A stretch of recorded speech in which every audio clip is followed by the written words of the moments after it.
ka bang mga katanungan sa ating pananampalatayang Katoliko? Huwag ka nang mag-alala dahil ika'y sasagutin ng punto por punto.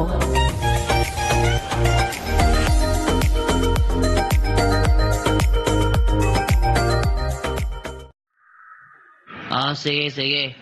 Brother Feltentenyo, good evening. Good evening, magandang gabi. Medyo nag-isip lang din ako sa itong kataga na sa title ng punto por punto, lalo na pag sinabi na I am not worthy to be called as Catholic if I cannot defend my faith. So, yun nga.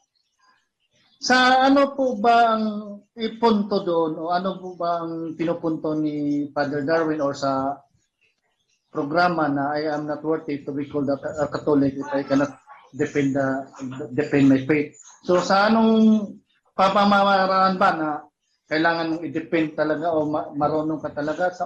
Paano ba yun? Ginagamit lang pong quotation yun ni Father Darwin para po ma-encourage yung mga Catholic na i-depensa ang kanilang paniniwala kasi marami sa Catholic hindi nagdidepensa ng paniniwala, ma-lecturean lang ng ibang pangkat na pananampalataya, ayun, lipat kaagad. Bro Felten? Yun nga ang punto ko, Brother Jando, na ano ba? Kasi hindi naman, ayon nga sa Biblia, hindi lahat ulo, hindi lahat paa, hindi lahat kamay, hindi lahat bibig o ano paman. So, ang punto ko dito, pag yun ang lagi nating iisipin o mapapinggan, para kang makukonsensya eh. Kasi marami naman tayong member na marami namang mga Katoliko na hindi talaga kayang mag-defend kasi wala namang alam sa Bible. Makinig nga lang sa mga programa, wala din silang idea kung paano sila makasagot kahit walang Bible kasi wala din silang pakinig. Pero mayroon ding ibang mga Katoliko na laging nagsisimba, mabait, mabuting tao, pero hindi rin kayang i-depensa ang kanyang paniniwala pag may magtanong kasi nga hindi siya marunong sa Bible. So, ano yon? Matatamaan siya doon, magigilty siya doon. Dapat, pag marinig niya yun.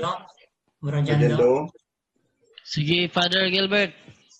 Sige, ikaw muna, brother, bro Windel.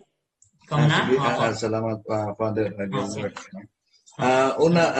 Kapatid, ang pahayag ni Saint Cyril na I am not worthy to be called Catholic if I cannot defend my faith. Ito may kaugnayan din sa pahayag mismo ng ni Saint Anselm of Canterbury. Ang definition niya sa theology, Fides quaerens intellectum. Fides quaerens intellectum, faith seeking understanding. Tama yung sinabi mo, hindi lahat kamay, hindi lahat mata, hindi lahat bibig, pero lahat ay dapat mag-aral sa ating pananampalataya. Faith seeking understanding. Dapat hindi hanggang pananampalataya. Ang ating pananampalataya ay umaabot pa sa tamang pag-uunawa. Ang problema kasi sa ating mga kapatid, kahit sa Katoliko, kaya nga madali silang madala sa mga bulaang tagapangaral, merong pananampalataya, karamihan, ngunit ang kanilang pananampalataya hindi nakaabot sa tamang pag-unawa. Kaya yun ang sinabi ni St. Anselm of Canterbury, Fides quaerens intellectum. Fides quaerens intellectum, faith seeking understanding. At tandaan natin yung kasabihan, nemo dat quod non habet. Hindi po tayo makapagbigay kung wala tayo sa bagay na yan. At tandaan natin bawat Catholic, ang bawat pamilya ay tinatawag na simbahan. Domestic church. Bakit po domestic church? Dahil ang pangaral sa pananampalataya Sa tamang pananampalataya ng simbahan, dapat hindi yan magsimula sa katekismo, sa katekista. Magsimula na sa loob mismo ng bahay, sa pamamangaral ng kaniyang mga ina at ama sa mga anak. So, ni mo that could habit. Hindi tayo makapagbigay kung wala tayo dito. No? At sa daming nagsusulputan ngayon, kaya kung tingnan natin, Canon numero 229. Ano po ang nakasulat sa canon law? Lay people have the duty and the right to acquire the knowledge of Christian teaching so that they may be able to live according to this teaching, to proclaim it, and if necessary, to defend it. So, kailangan talaga natin na pag-aralan natin ang ating pananampalataya. At kung kailangan man, idipinsa natin ang ating pananampalataya dahil daming nagsuportan yan. Meron mo bang necessity sa ating panahon ngayon na kailangan nating idipinsa? Tingnan natin ang PCP2 sa Acts and Decrees of Second Plenary Council of the Philippines, page 200, page 80, 81, paragraph 222. We must today be willing and able to defend our teachings in public forum. And we need to equip the faithful so that they can defend their faith. Hindi man lahat sa atin na haharap sa pagkipagdebate, pero pwede lahat sa atin magsimula na mangaral sa ating pananampalataya at ang ating pananampalataya ay maparating natin sa tamang pag-uunawa at simulan natin ang pagpangaral sa loob mismo ng pamilya. Yun po. Ako po, may dagdag lang po. Sige, Brother Gabriel. Okay po. Madagdag ko lang po, no? So, tama po yung sinabi po ni Brother Wendell po. At maidagdag ko lang din, yes, hindi po lahat paa, hindi po lahat kamay, hindi po lahat. Tama po yun, no? Kasi bawat isa po sa atin, sari-sariling gawain po sa iglesia. Pero wag po natin kakalimutan na dapat po lahat kumikilos, lahat po gumagawa, no? Dahil yun ang obligasyon po natin bilang isang Kristiyano. At take note po, mga kapatid, ayon po sa official teaching po ng ating simbahan, basta tayo po ay binyagang Katoliko, bininyagan mismo sa simbahang itinatag ng Panginoon Kristo, we are obliged to spread and defend the faith by word or by word and deed, mga kapatid. No, katunayan, yan po yung nakasulat po sa CCC 1285, baptism, the Eucharist, and sacrament of confirmation together constitute the sacraments of Christian initiation, whose unity must be safeguarded.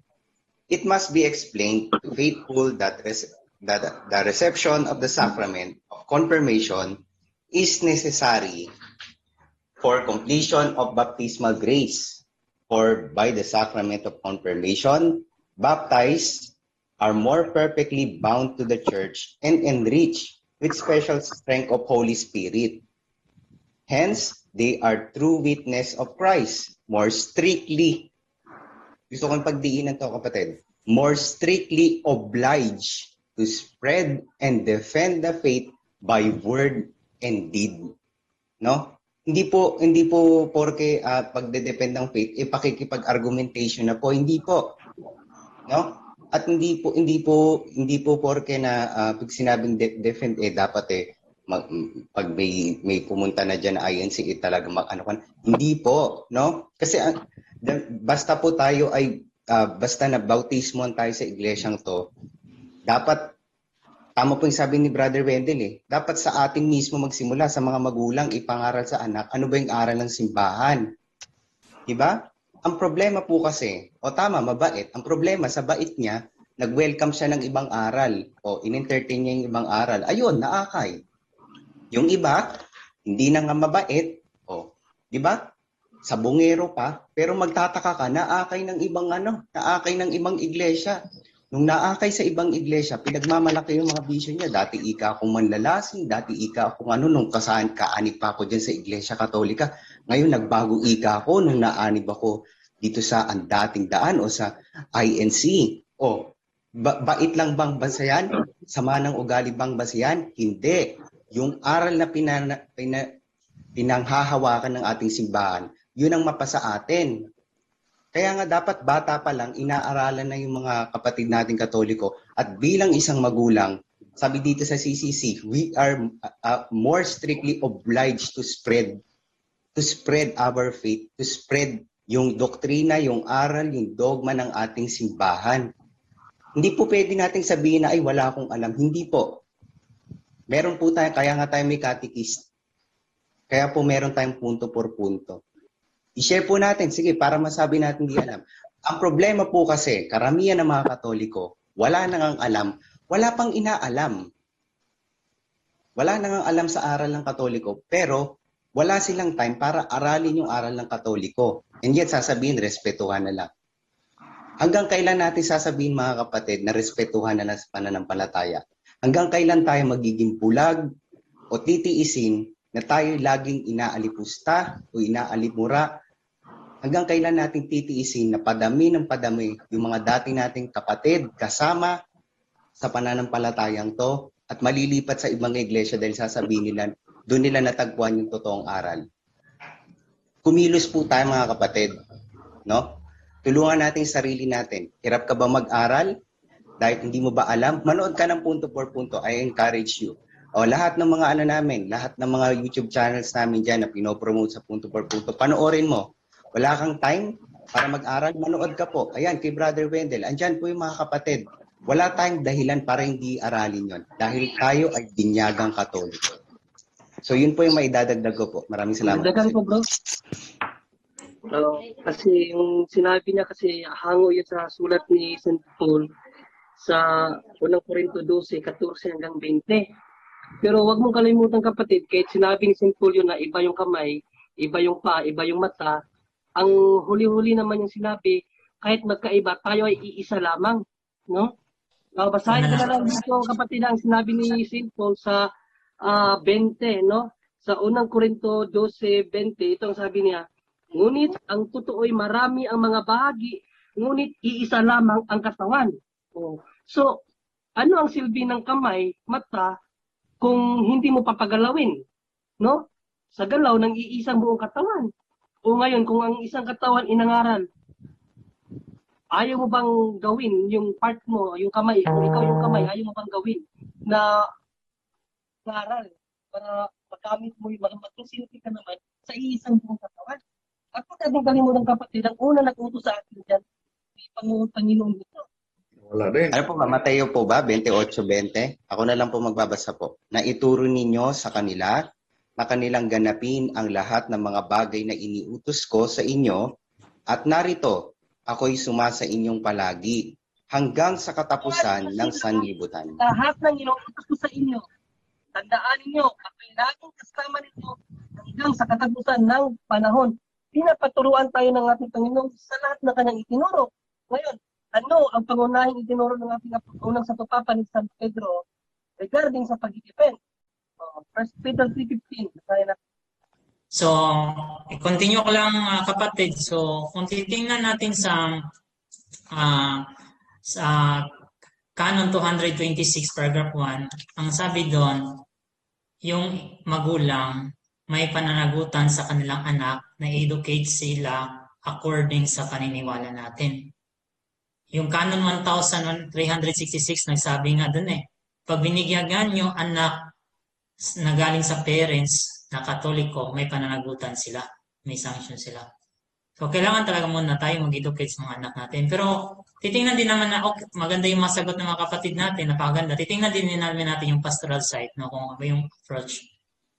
Kung gusto natin depensahan yung... sige, i-explain ko lang, kapatid, yung pastoral approach, ha. Yung depensa kasi, kung paano natin depensahan yung paniniwala natin. Una-una, siguro, kapatid, magandang idea na i-depensa natin yung paniniwala natin. Una-una, pag inayaya tayo na ibang religion na sumanib sa kanila, huwag tayong maniwala, huwag tayong sumunod agad. Yun, depensa na yun. Kahit hindi tayo magsalita ng words, isang manifestation na diliminsahan na natin yung paniniwala natin. Continue natin kasal. Tapos, kung hindi natin alam, magtanong tayo sa mga taong may alam. O yun, depensa na din yun, di ba? Para matuto tayo. Tapos, katulad nito, may mga Bible study tayo, isend mo yung mga link, private message mo, yun din. Depensa na din yun sa paniniwala natin. Marami tayong means na para madepensahan natin yung paniniwala natin para at the end, matuto tayo. So, hindi natin pwede sabihin na hindi natin kaya depensahan yung paniniwala natin. Kaya natin depensahan. Marami tayong pwedeng gawin para madepensahan yung paniniwala natin.